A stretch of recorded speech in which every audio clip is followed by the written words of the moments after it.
As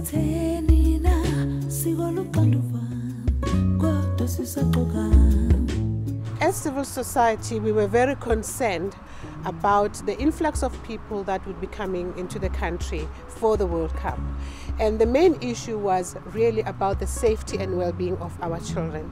We realized there would also be people that would be coming into the country not for the World Cup, but targeting children, because the children are normally regarded as easy targets for traffickers or drug abusers, or even for sexual offenses. We then realized, let's get together and see how we can, coordinate our efforts to make them much stronger and more effective.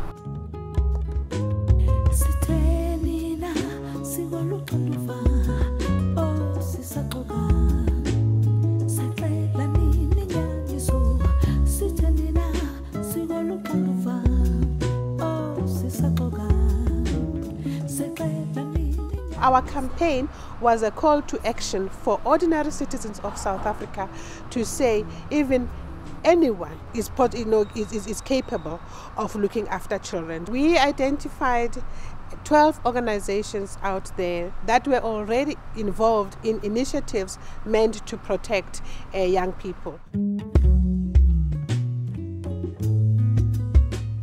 There were lots of concerns we raised about how were the children going to be kept off the streets? How would you keep them safe and not being attracted to the main sites?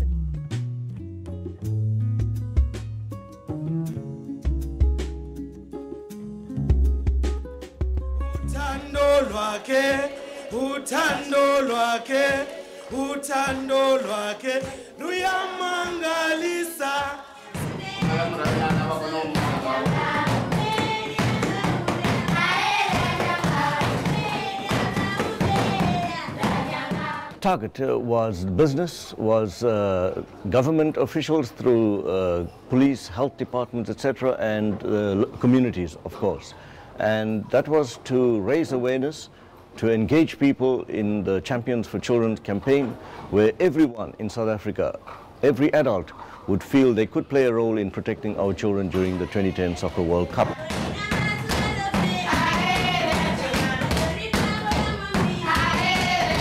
Spreading the words, child protection to the community in large by saying, be eye and ears of the children, be champion of the children.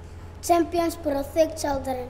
You too can be a champion for children. I'm a champion for children. Let us be champions for children. It was happening before.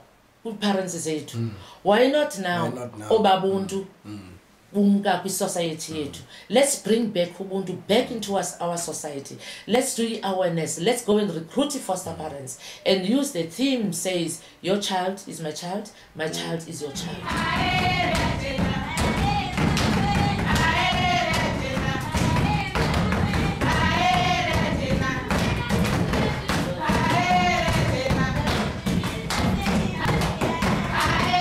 Part of our implementation strategy was the use of tools, and the media and media-related tools were felt to be the best way to reach the maximum number of people in the shortest possible time. So booklets were produced, pamphlets, posters.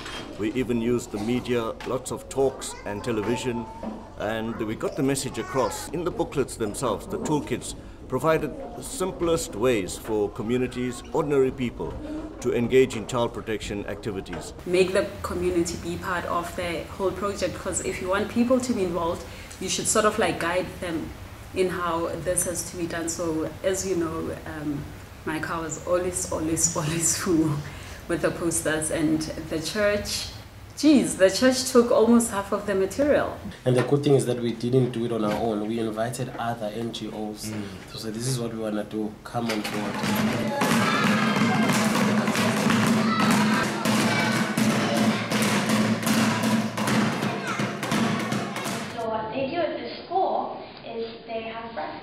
We try to emphasize to people that it doesn't need to be expensive to keep children safe. You need to have a place You need to provide very, very basic equipment, and this is what we did. When you're involved in soccer, like in six-a-side and so on, just involving kids during the day, because it was like free. Everybody wanted to know where are they going, and they will send their children. And for them, it was like, okay, my child is safe, it's protected.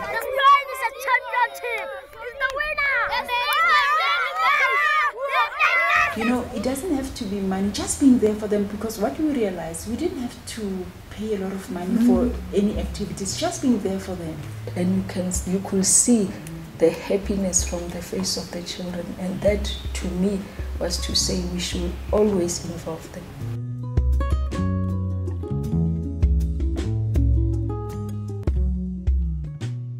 We at St. Philomena's have structured a holiday program for the children at Barracuda Primary School.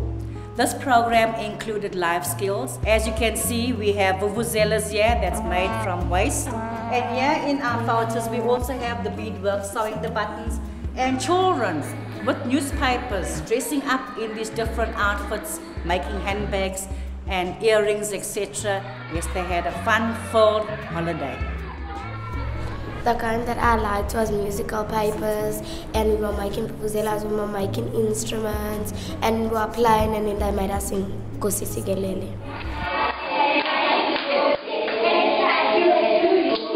We learned more about other religions. They helped us. We went there and we ate. We were full in our stomachs. We played and we enjoyed everything. Children were very disappointed that the program had come to an end. When schools were opened again, they asked, when is the next holiday program going to take place? Parents also responded by sending thank you letters for keeping their children off the streets. This would not have been possible without the participation of the community. We were able to get our message across, and people came forth. They came forth and they made sure in their local communities they engaged children in activities that would ensure their protection, and the people by now had become aware of the dangers.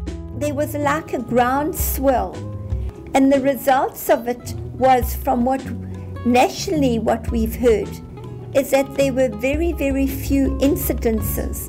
Every child is my child. There can be no keener revelation of a society's soul than the way in which it treats its children. Positive images of our children must be seen all over, seeing them happy, smiling, protected, nourished actually, protected. Citizens who are champions should be seen everywhere, talking and taking care of children. Let us, as we begin to work together today, create a movement that gives voice and face to all our children, for they deserve nothing less. Every child, at every time, in every corner of our country, must be accounted for.